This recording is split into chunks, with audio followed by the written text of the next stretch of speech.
Hi, this is Dr. Bonner.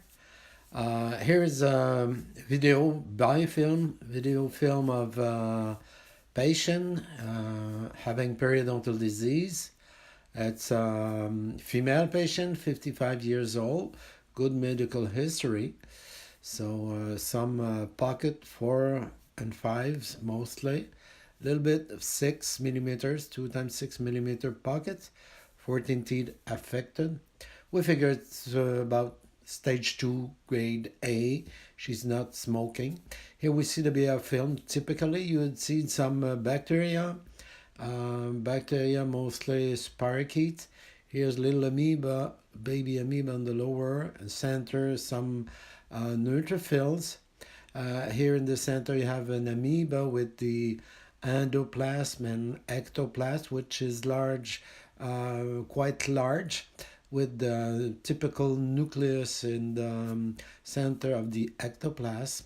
So here again, some spirochetes, some vibrios, and this big amoeba with the nucleus and a lot of food vacuole digesting his food.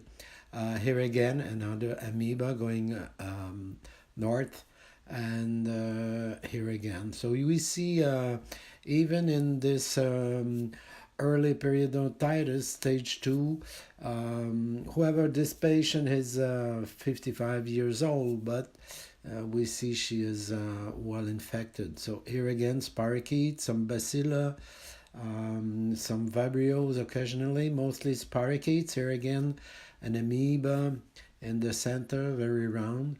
They mostly are not moving much. Maybe there is some kind of sleepy at this moment.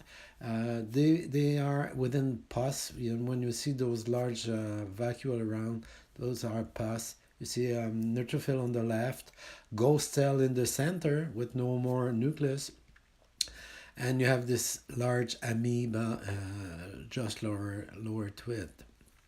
So this is very characteristic of periodontal disease, and as we have already said in the past, periodontal disease mostly is oral amebiasis, or you can call it periodontal amebiasis.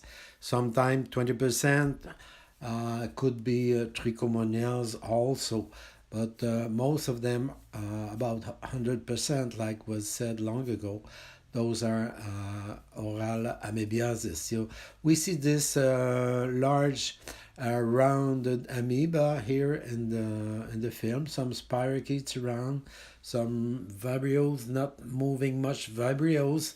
And in the center, you see the nucleus of the amoeba. You see some vacuole, digesting vacuole.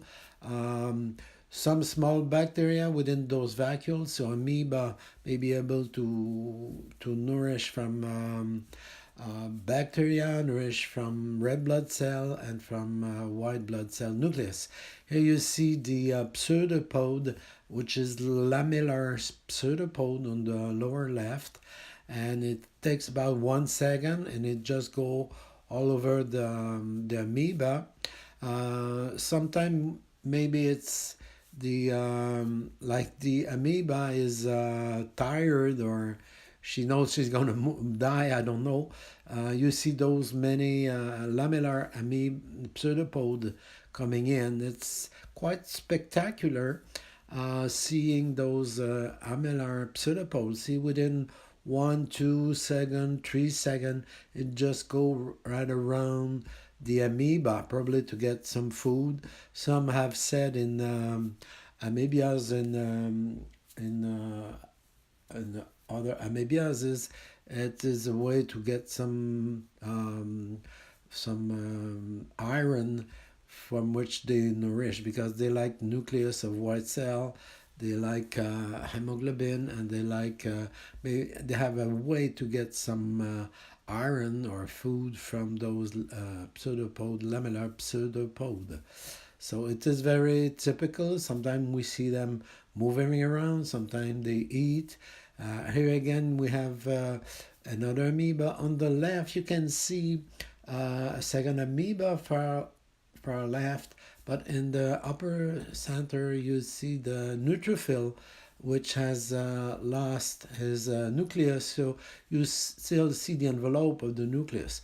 Now this patient was cured, so this is the film after 12 months. You see normal biofilm. So when a patient is cured, no more pocket, no more bleeding, they have normal biofilm. So you see here mostly cocci, some little filaments. It's not moving, no more amoeba, no more white blood cell, no more neutrophil.